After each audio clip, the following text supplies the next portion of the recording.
y'all, it's my review for the Real Housewives of Salt Lake City, episodes 14 and 15. I'm glad that this is a 2-episode review. So I think they took a break 1 week, thank God, so I'm not too far behind. As y'all can see, my voice is at a 90% right now. I'm still coughing a lot, but I feel much better.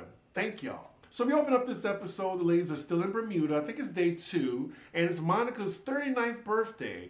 We see Heather being a good friend, like setting up decorations for brunch. Right now it's Heather, Angie, and Meredith talking about the previous evening where Heather got cussed out by Whitney. Heather doesn't appreciate Whitney talking to her like that. I think she wanted a cosign from Meredith. And then Meredith's like, well, I don't think anyone should talk like that. After she says that, messy production gives us a flashback of Meredith talking the same way. I think this was way back in Palm Springs when she was talking to Lisa. Tell her not to F with me. As y'all can see, I can do my impressions now. As they're talking about Whitney, she walks in mid-conversation. Of course she heard her name, and Heather just tells her, yeah, we were talking about last night and how you spoke to me. And Whitney apologizes to Heather, but Heather tells her, don't ever talk to me like that again. I personally thought it was funny. Whitney cussed her ass smooth out. So all the ladies are now outside on the balcony. Monica comes down and they all wish her happy birthday. For right now, Monica's getting along with everybody. Now see, that's how you do it. Like when you rent a house out for vacation, get a private chef. It just makes things so much easier. We ain't gotta go to the Walmart or the local store and we gotta get up in the morning and cook. Hire somebody to do that shit. We see Monica thanking the ladies and being emotional. No one's ever done this for me before. I feel so special. She has that little orphan Annie syndrome for some reason.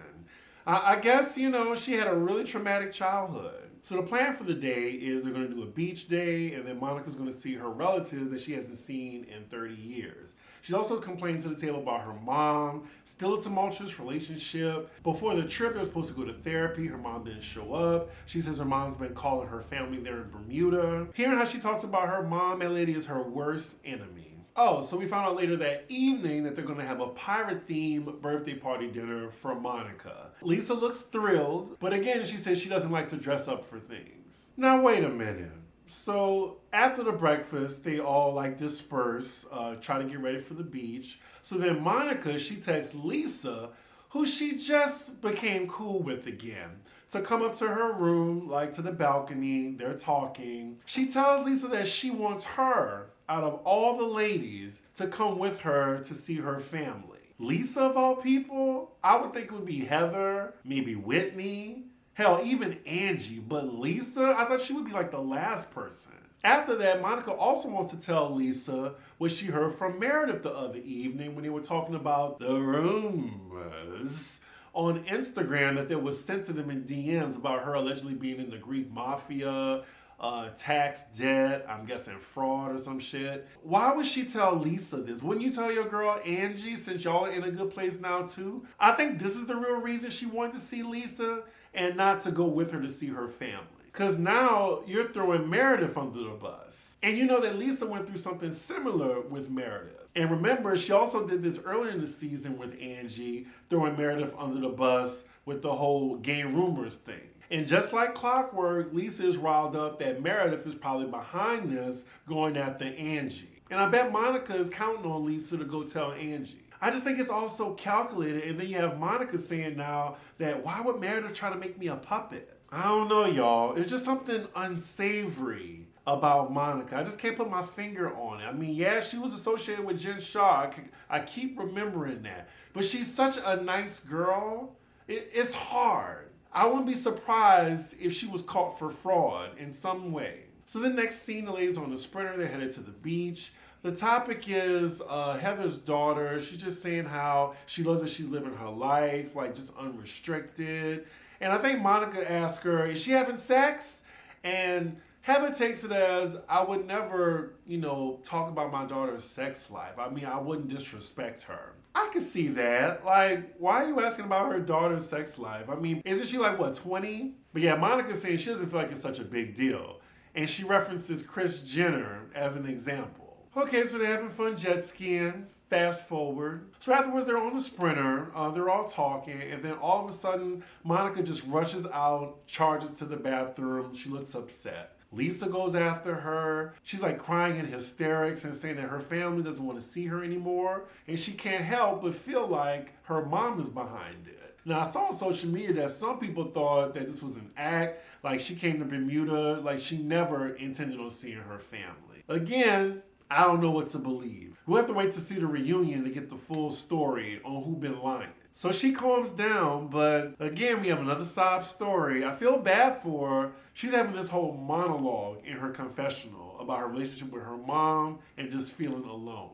The ladies all feel pity for her. They feel terrible. They're all just trying to shower her with compliments to make her feel better. I gotta say though, like, I am dying to know why the entire cast is trying to ice her out now. Like, from going to this to present day, like, she had to do something real foul, like Jen Shaw foul. So next scene, the ladies all chilling on the beach, and then Lisa wants to play a game of marry, fuck, kill with all the ladies' husbands and ex-husbands. Angie K says, how do you play this game? Really? I hate when anyone says that. You know what it means. The game is simple. Like, if you haven't heard of marry, fuck, kill, you better have been born after 2015. This is the worst group to play this game because you know none of the ladies are going to say nothing. Like, Meredith already said, I'll play marry, fuck, kill my husband. You know, the only person that's going to really follow the rules of this game is Monica.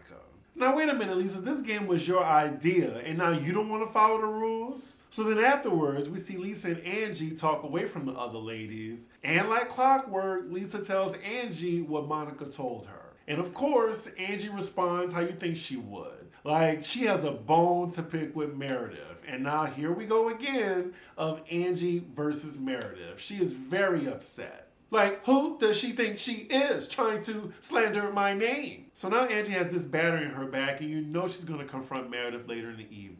For all intents and purposes, my edible just kicked in. So now the ladies have some downtime before dinner. We see Whitney reading Heather's book, and then we see Angie visit Monica's room. She tells her that she spoke to Lisa, and she knows what was talked about. Now, Monica tells her something that she left out with Lisa. It seemed like she's being a master manipulator right now, but she tells Angie that she wouldn't have even known about these rumors sent to her DMs if it wasn't for Meredith that called her to ask did she get some weird DMs. Also, I remember someone making a good point. I saw this on Twitter that they said that why would anyone send Monica DMs about the other cast members? All the while they're filming this, no one knows like Monica really like that to send her stuff. So it has to be somebody in the group or Monica herself. I don't know. And why isn't Angie mad at Monica for, again, talking about a rumor about her with someone else instead of going straight to her? Do y'all think Meredith really has the time to do all this that they're saying? I don't believe that. So Angie's definitely going to confront Meredith later about this. So next scene is more downtime. We see Monica talking to her eldest daughter. Here we go with the sob story again, y'all. Like another monologue in her confessional. So next scene is later in the evening. All the girls are dressed as pirates with the exception of Lisa. She definitely could have participated. I mean, Meredith looks mild, but at least she tried. Oh, wow, that's a cool place. Like their table is actually in a cave. So then the ladies decide to play another game at dinner. And Monica says, well, since I was sex shamed earlier on the bus, she's referring to Heather, I just want to know, when was the last time you ladies had sex? Heather looks so offended. It looks like the majority of the ladies don't want to participate. Of course, Whitney's going to participate, but the other ladies, like, they're very hesitant to. And then Heather doesn't want to answer at all. Heather was definitely not a prude about sex her first and second season with Gent. So now, why is she acting so prudish? Monica's annoyed that Heather doesn't want to participate, but then Heather says, well, you know, I'm the only single person at the table. You all have spouses. I just don't feel comfortable. Monica, she's technically single too, Heather. And then, you know, Monica's now like bringing it to her attention. I'm like, hello, I'm getting divorced, and if I want to fuck someone tonight, I can. Heather asks Monica, do you think you're as single as me? Monica goes off on Heather. They're going back and forth now. Lisa tries to intervene. Monica says something, and then Heather's like, shut the fuck up. Like Whitney said. The look on Angie's face, she's like, okay. There's silence after she tells her to shut the fuck up. And then Whitney says, we should not play games. But now we get to the next topic brought up by Angie, of course. She then confronts Meredith about what was told to her by Lisa and Monica. Angie's coming in hot. She sounds like a broken record again with Meredith. You've come from my family. You've tried to tarnish my name. And Meredith says she doesn't know what she's talking about. Angie's like, be quiet. I'll tell you what I'm talking about. Meredith is denying everything Angie's accusing her of. And then Whitney and Lisa chime in. So now it's the whole table against Meredith. So then Monica confronts Meredith about what they talked about, and Meredith is denying it. And I'm like, well, we saw you, Meredith, talking to her about the Angie thing. I just feel like I don't know who's lying. Yeah, they all think Meredith's behind it. The only person that's not coming at Meredith is Heather. She just seems a little bit neutral about it. Meredith keeps trying to tell him, like, I don't have time for this. I am living my life. I am working. Not Angie saying, Google me, bitch. Who are you? Lisa is now yelling at Meredith. You're lying. You're sending her the fucking DMs. Meredith, it's done. It's done. Why is Lisa so turned up right now? It's not about you, love. Child, not Angie throwing out the Greek race card. Is she for real? Calm down, girl. So the credits are rolling. The argument goes nowhere, and the ladies agree, to call it a night, and they head back to the Sprinter. Decent episode. Let's get to episode 15. So it's day 3. We start out with Monica and Heather talking about the previous evening. They got into it. And Heather apologizes to Monica for losing her temper and telling her to shut the fuck up. And Monica apologizes to Heather for crossing the boundary, and she says she won't bring up that topic around her anymore. So then the two of them talking about the Meredith situation. And Heather asks her, do you really think Meredith has the time to do that? You think she did that? And Monica says, no, I really don't think so. I don't think any of you ladies would. I would do something like that. Now, wait a minute. Excuse me? Now, see, I heard that. Like, she basically admitted it, that she would do something like that. So next we're with Whitney and Angie playing tennis, and they're talking about Meredith as well, because there was no resolve the previous evening. Whitney brings up that Meredith's now acting like nothing happened the previous evening, and she thinks she could just get away with it. She's wondering how long you think you could keep up this facade until all of us decide not to be around you anymore. So now they're talking about the drama between Monica and Heather, and Whitney is offended now. She read a part where she said Whitney did boudoir photos or whatever. She's like, how you don't talk about your sex life, but you comfortable talking about mine? So the ladies' activity for day 3 is a yacht day. Who doesn't love a yacht day? I would love to do this at least once every summer. So the ladies are enjoying the yacht. A little later, we see Heather talking to Meredith, and she's asking her, like, are you really doing this? And Meredith denies it. She says, it looks like you set up Monica. And Meredith is profusely saying she has nothing to do with this. So now we get Meredith's side of the story. So according to her, Monica was telling her all types of rumors about Angie on their way to Palm Springs. So then a few days later, it was just her and Monica having lunch, and she brought up the fact that this place 2 doors down is owned by the Greek Mafia. After she says this, Monica asks her, well, do you think Angie's in the Greek Mafia? So then that's where the seed was planted. Then Meredith says that a few days later, she started getting DMs from an account about Angie. And it was information she recalled Monica telling her. So then that's when she called Monica to see if she got any weird DMs. And that's where Monica's stories start, when she accused Meredith of calling her about it first. Damn, y'all, who do y'all believe? And I hope I told that correctly, because I'm really high. Heather tells Meredith the fact that she's so calm about this just makes it seem like you did it. So then a few moments later, Meredith asks Monica to talk with her one-on-one. So Meredith then confronts Monica about how did it become her saying that Angie was in the Greek Mafia and then sending her DMs as well. Now, the way Monica's explaining it, it's like, wait, yes, you did. You fully imply that if it wasn't for Meredith, you wouldn't have known any of these rumors about Angie. So they're not going back and forth on this. Monica says, we Googled together Greek mafias in Utah. Meredith says, yeah, we did, but it wasn't regarding Angie. And it kind of tracks out if she's saying Monica is the one that brought up Angie being in the Greek mafia. But again, we don't know who to believe. They're getting loud, I guess, where the other ladies can hear, and then out of nowhere, Lisa's like, Meredith, stop lying! Stop lying! Why is she so mad, though? I would at least expect Angie to be this mad, but Lisa is just going ham on her. So now the ladies are joining their conversation, and you have Angie, Lisa, and Whitney all coming at Meredith. Meredith again says she's not lying.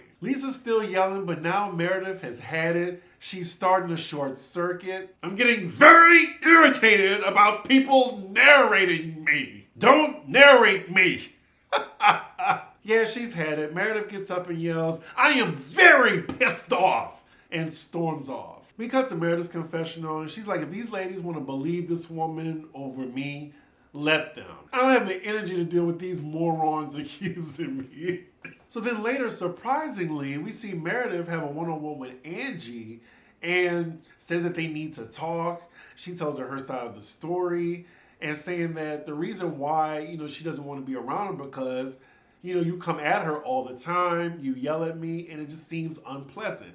And if you want to reset and be pleasant, I'm fine with that. I'm not out to ruin your life. And then Angie's like, well, that's all I wanted to hear from you, Meredith. Low-key, I think Angie all along just wanted Meredith's friendship. So yeah, both of them agree that they want to move forward and move on and be cordial with each other. So now we see Meredith with Heather and Lisa, and now she's all chummy with them. She says she talked to Angie. They hashed it out. She's definitely making her rounds. It's a little calculated. Again, y'all, I don't know who to believe. So the ladies are done on the yacht. They're on a sprinter. And then we see Meredith talking to Lisa one-on-one about like how her son, he got picked up by 4 models, and they're talking like, old friends. And Monica looks over confused at how they were just yelling at each other before, but now they're all buddy-buddy. On one hand, it does look like Meredith's going from person to person to get their support back. But on the other hand, it looks like Monica's mad that Meredith and Lisa are getting along.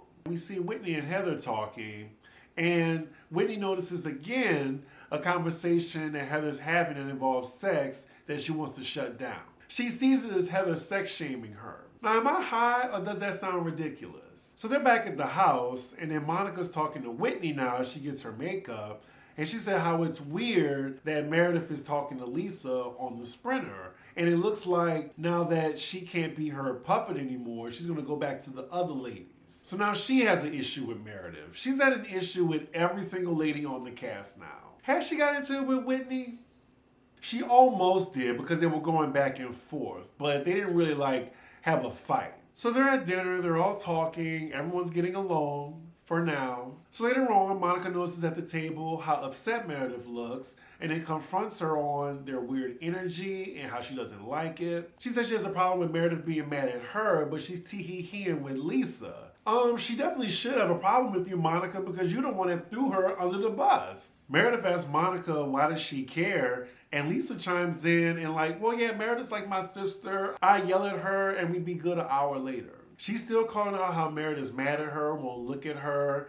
Meredith's like, let's move on. Yeah, when Meredith ices you out, she ices you out. So yeah, they changed the topic now to what they're doing for the summer, and then somehow we get to Lisa's son that's going on the mission. She squeezes out a tear or two, and then all the ladies are now comforting her. So then dinner ends, and it's Whitney's idea to go to a popular Bermuda bar. This is definitely a dive bar, and they have dollar bills hanging from the ceiling. Oh God, here we go. So then it's Angie's idea. Do you want to play a game? All the ladies' faces change. Thankfully, they all agree not to play a game, for once. So now the topic is, who in the group bought Heather's book? And here we go. I thought we were going to have a peaceful ending, but Whitney was like, I have something to say. She says she don't appreciate how she sex-shamed her and then have the nerve to talk about her sex life in her book. Heather says Whitney's sex life was not discussed. She was talking about the boudoir pictures she took. And then Heather said, I talked to you about this already. I got your approval to put it in the book. You left out that part, Whitney. Heather tells her, remember when you told me not to put something in the book and I didn't? Whitney's response is that Heather doesn't care. She's missing the point. You sex-shamed me. Whitney, I think she's drunk. She just said that Heather exploited her sex life. That is 1,000 on 10. That's not 20 on 10, 1,000. Heather is flabbergasted, especially that she's coming for her baby, her book. Heather doesn't shut up about that book, so I know she's offended. Heather is mad and says, you sound like an idiot. And then Whitney, her drunk ass, she's like, you know what you sound like? You sound like a hypocrite. She is wasted. And that smile she gave Heather after she said that. Like, I got you, bitch. Now, wait a minute. Is Whitney and Heather about to go to blows? Heather's like, I'm a New York Times bestseller. Whitney's like, good for you. And that's when Heather gets up. She starts booting up to Whitney. Now, see if this was Atlanta or Potomac or Jersey, they would have been scrapping in that bar. Heather's like, I want to leave right now. She almost trips and falls, but then she gets up and storms out with Whitney chasing her. Like, they're making a big scene. The bar isn't that big. Everyone's looking at them. And here we go, Whitney versus Heather, around 5007. Whitney then goes after Heather. These are my feelings, Heather. I've done too many impressions. My voice isn't having it right now. Whitney keeps walking after Heather. Heather's like, get away from me. Get away. Whitney then yells at Heather, you exploited my vagina. Oh, Lord. Heather's now yelling at the producer, get her away from me. Whitney's still screaming, my vagina is in your book, and you exploited it. Where is Heather going? Like, she's just going into the darkness. Whitney is still going off with her nipple hanging out. Stop fucking lying. And that is where the episode ends. Another chaotic episode. So next week is the season finale, and we finally get to find out what the phone call Heather got was about. Now, they've been hyping this up since the very first episode, so they better deliver. Why is they trying to fake us out and it be Heather yelling at Whitney? Oh, I'm gonna be so mad. It better be Monica. Anywho, y'all let me know what y'all thought about these two episodes. With that, make sure you like, comment, and subscribe, and I will see y'all for the next episode. Bye.